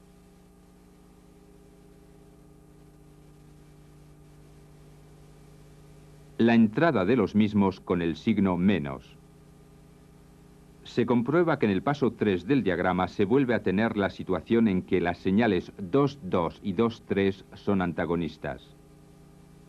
Para evitar este fenómeno de bloqueo se recurre a una cascada o a un mando del tipo paso a paso. Funcionamiento de una cascada. Las presiones de mando en 2,2 y 2,3 son iguales, pero la señal 2,3 solo puede ser activa si la señal 2,2 es nula. Para que la señal sea nula, se alimentan los emisores de señales por medio de líneas diferentes. Estas se conectan o desconectan según las necesidades.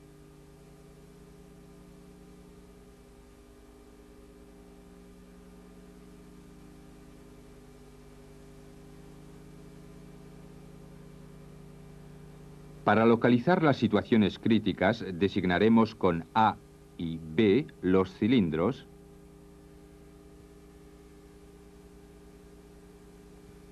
y les asignaremos los signos más y menos.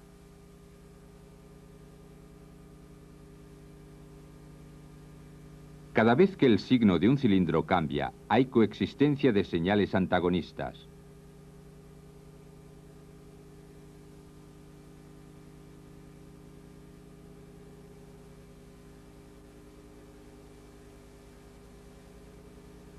La conmutación de los circuitos de mando se efectúa por medio de un registrador cuyas dos salidas alimentan alternativamente los circuitos 1 o 2.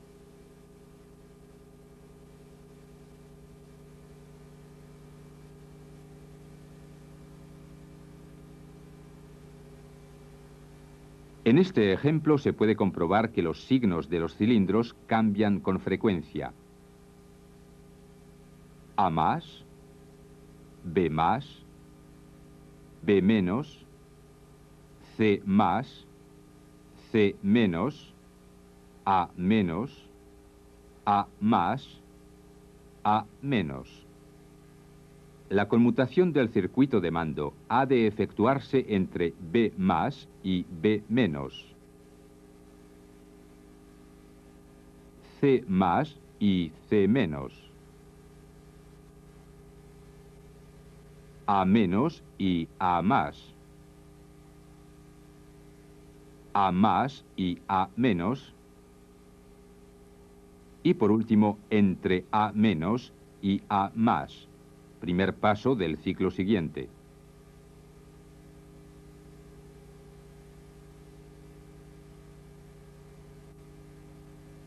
Necesitamos, por lo tanto, 1, 2, 3, 4, 5 circuitos de mando. Su conmutación se realizará por medio de 4 registradores. El número de registradores es igual al número de los circuitos de mando menos 1, ya que el registrador superior tiene acceso a 2 circuitos de mando. La conmutación de los circuitos se efectúa como sigue. Una señal E1 hace bascular al registrador inferior, con lo que pasa aire al circuito 1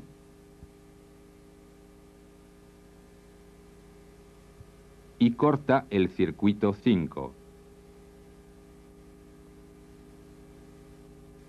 La señal E2 hace bascular al registrador superior.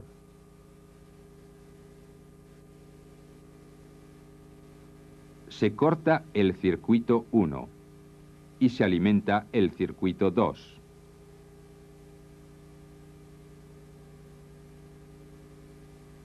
La señal E3 hace bascular al registrador siguiente. El circuito 3 es alimentado con presión y el registrador superior vuelve a su posición inicial por medio del circuito de mando 3.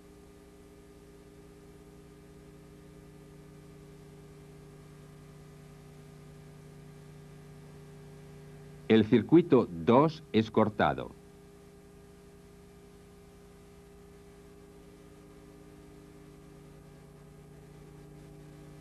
La señal E4 hace bascular al registrador siguiente. Se alimenta el circuito 4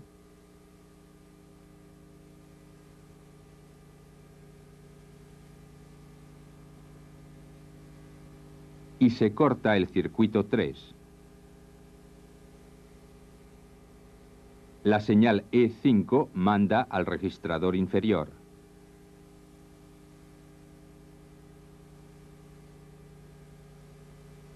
Se alimenta con presión al circuito 5 y se desactiva al circuito 4.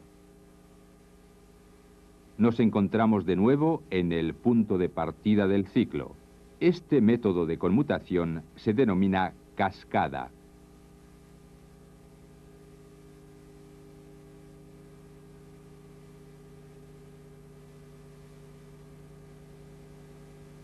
Si en vez de provocar la conmutación a cada cambio de signo, la provocamos sistemáticamente a cada paso, obtendremos un mando del tipo paso a paso. Funcionamiento de un mando paso a paso. En el ejemplo que conocemos de la conmutación de los circuitos de mando, supongamos que deba realizarse un mando del tipo paso a paso. En este caso ya no tenemos, como antes, dos circuitos, sino 1, 2, 3, 4 circuitos de mando. Con este tipo de mando, podremos más adelante modificar nuestro automatismo sin ningún riesgo de ver coexistir varias señales.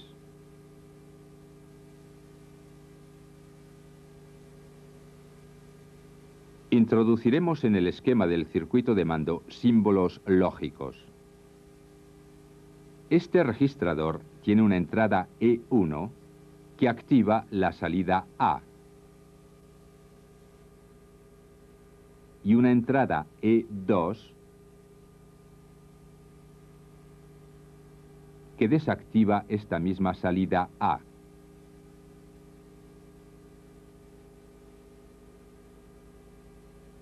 En este tipo de mando se necesitan tantos registradores como pasos haya. Las salidas de los registradores son conectadas a las entradas de los distribuidores 4 vías 2 posiciones.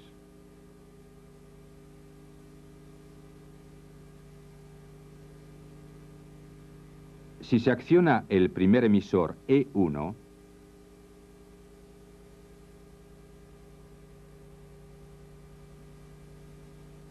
se obtiene la salida A1 del registrador. Esta señal acciona el distribuidor 1,1 y el cilindro 1,0 sale. La señal A1 es transmitida al mismo tiempo a una puerta I, situada antes del registrador siguiente.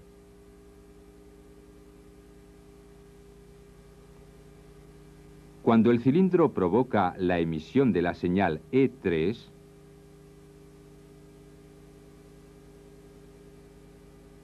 se obtiene por medio de la puerta I el basculamiento del registrador y con ello la salida A2.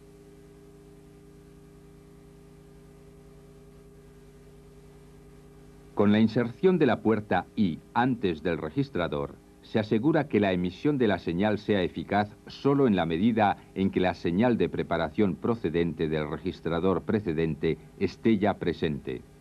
Se garantiza así el correcto desarrollo de la secuencia.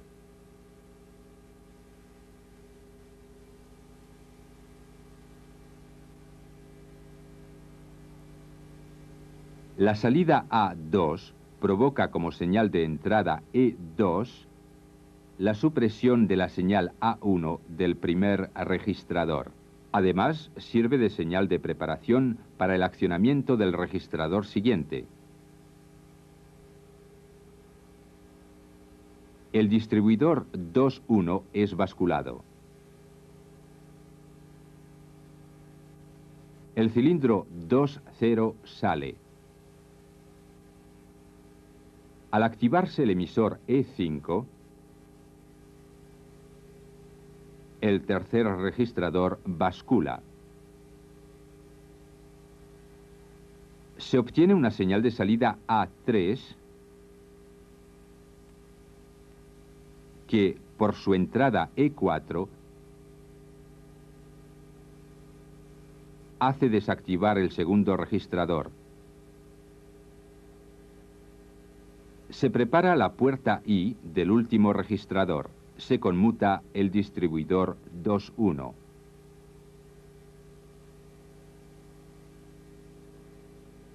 Al accionarse el emisor E7, el último registrador da una señal de salida A4. Desactiva el registrador precedente vía E6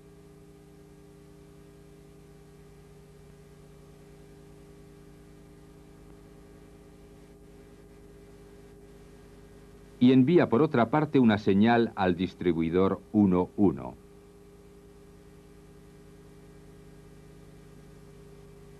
El cilindro 1.0 entra. Acciona al emisor E8. El cual desactiva el último registrador. La instalación se encuentra de nuevo en su posición inicial. Este tipo de mando permite efectuar cualquier número de pasos con un solo mando paso a paso. Resumen.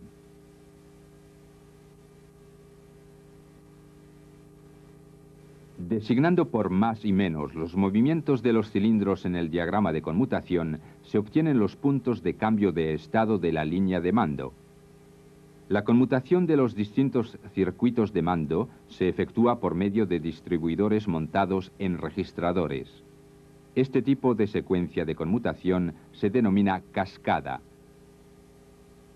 Si la conmutación se efectúa a cada paso de funcionamiento y ya no solamente a cada cambio de signo, se obtiene un mando del tipo paso a paso.